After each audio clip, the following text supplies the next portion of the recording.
Welcome back to Where There's Negligence. Today we'll be focusing on dental negligence, why it happens, what it covers and what you can do if the standard of care you've received has fallen short. I'm Amanda, I'm a solicitor and director here at NJS Law, and today I'm with Richard Shillcock, a dental negligence solicitor. And if any of this sounds relevant to you, this episode is designed to give you clarity on your options. So let's start with the basics. Legally speaking, dental negligence, what is it? Dental negligence is when a dentist or other dental professional provides a service that is below a reasonable standard, and because of that, it has caused avoidable harm. Okay, so we're not talking about an outcome that you're just unhappy with because you don't like what's been done? No. It has to be what we call actionable. So if you're not happy with it or the outcome hasn't been quite what you wanted, that won't be enough. There has to be what we call a breach of duty. Okay. That's where a medical or dental professional does something that no other dentist or medical professional would do, or conversely, doesn't do something that everybody else would do. And that breach has to cause you a loss. So it has to cause an actual injury. Okay, so it's really about standards and consequences then? Very much so, yes. They have to work at a specific standard, and if they fall below that and it causes you harm, then there's the potential for a claim. Okay. So let's talk about diagnosis then. We often hear from clients that their symptoms are missed. Can this make a difference? Oh yeah, very much so.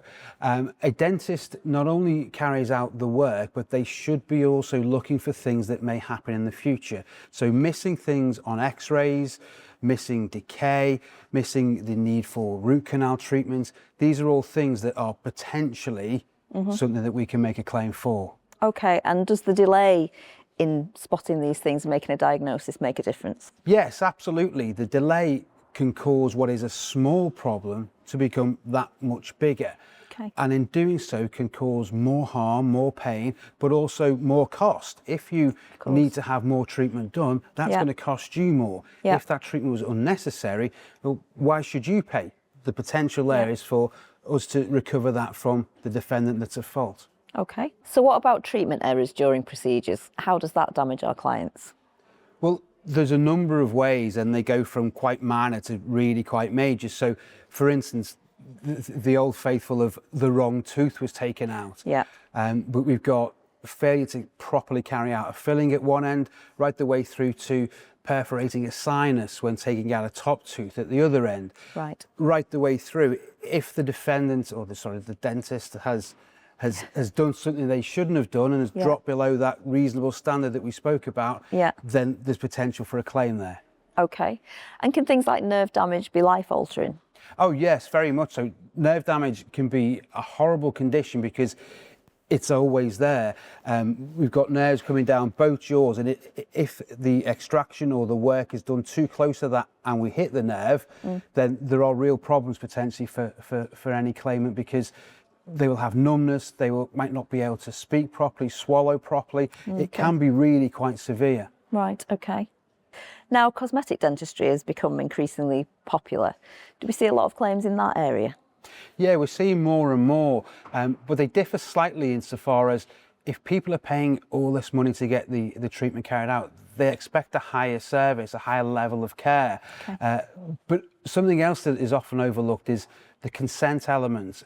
Right. Dentists will often not explain properly and fully what the client is going to be undergoing and what the end product will be. Okay, so consent is important then in these procedures? Oh yeah, massively so, because if the dentist doesn't explain absolutely everything from what is going to happen, and most importantly what the outcome is likely to be and how long that will last, well, the claimant doesn't give full and proper consent. If you do not know what you're consenting to, you can't by law actually give informed consent. And that's something that is often a problem with these cosmetic treatments, where the dentist will get them in, promise them the earth, not really explain the risks and what might be needed by way of aftercare, that kind of thing, or how long it's going to last.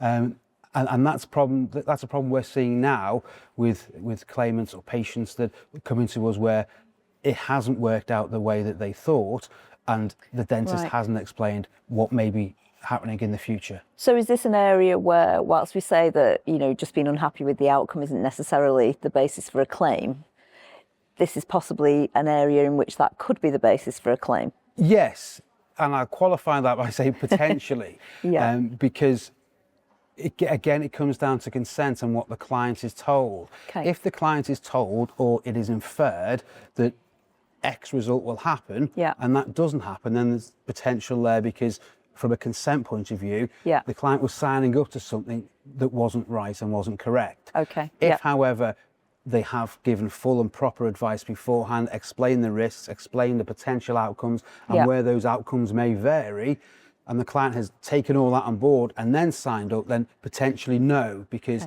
informed consent has been given, and then it falls back to what we were saying about you can't just sue if you don't like the end product. You're just unhappy. Yeah. Okay. So infections after dental work, they can be serious, can't they? Yeah, very much so. And it's a difficult area, because what we have to establish is that the infection was caused or materially contributed to by the defendant, by the dentist. Okay.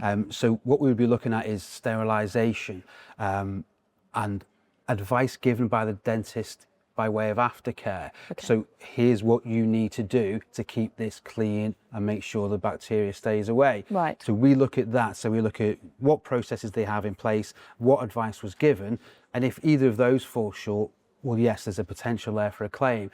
And it can really affect people, because I don't know if you've ever had an infection in your tooth. They are absolutely horrific. Painful. And, very painful. And we try to help claimants get redress for that, because it can be a really nasty situation that they're in. And can those infections travel around the body if left unattended? Can they cause bigger issues? Yeah, absolutely. It's rare. Don't scare too many people, but it's rare. But it can happen. You can have it can become from here what they call a systemic infection, which it goes right through your system and can cause no end of trouble. So very important to get that looked at if you think that you've had anything like that, or you have got an infection from a procedure. Oh yeah, absolutely. Go back to your dentist, explain the situation, and then if you're not happy with that, potentially go to your GP, because you will need some sort of antibiotic there, and hopefully in time before you'd need something more serious at a hospital for, say, sepsis or something. Yeah. Okay. So let's make this practical. How does someone know if it's negligence and not just a complication? Sometimes it's obvious, the wrong tooth was taken out. Yeah. Okay. Sometimes it's not quite so clear. Okay. And what we'll be looking there for is advice you were given beforehand. What was done by way of diagnosis? Were X-rays taken? Yeah. Things like that. Also, what advice were you given afterwards? Was there a need to go back and have it redone, or did you have to go somewhere else? And if you did go somewhere else, did that dentist say, "Oh, I'm not sure what's happened there," or words to that effect that sort of set an alarm bell off? Okay. There are many ways that these things can go wrong. Yeah. And you know yourself, if it doesn't feel right and you're having to get it looked at again, well, potentially it's not gone as it should have done. Okay, that's fine. So what would you advise people in that circumstance then, if they think there might be something? Well, there's two things. First and foremost, get yourself sorted out. That's the most important thing. But from a claim point of view, get in touch with us. Yeah. We know the questions to ask. We know the inquiries that need to be made. Yeah. We get your records and review them. We'll do all of that, and obviously on a no-win, no-fee basis as well. So there's no risk to you. Yeah.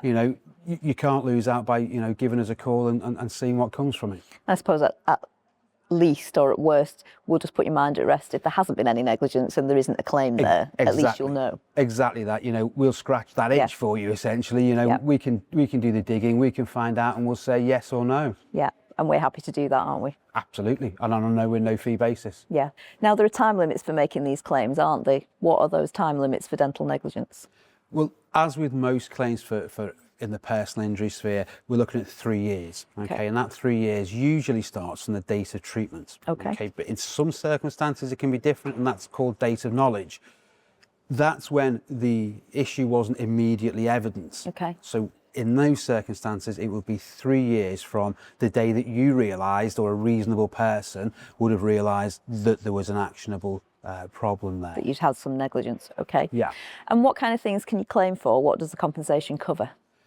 Okay, there's two real, what we call heads of claim. Okay, there's general damages and there's special damages. Yeah. General damages are what most people will consider the compensation. So that's an award for pain, suffering and loss of amenity. Okay. The other side of the coin is special damages, and they're your financial losses. Okay. So with dental negligence, really prevalent is the cost of treatment. Of so course, the cost of the initial treatment, Yeah. but also any remedial treatment down the line, we would look Okay. to recover those costs as well. Okay. But you've also potentially got loss of earnings claim if the problem was that bad that you Yes. lost time off work. Yeah. Travel expenses if you have to go to a specialist dentist some some distance away. Yeah. These are all losses that, as long as they're reasonably incurred, we Yeah. can look to recover on your behalf. Okay, great.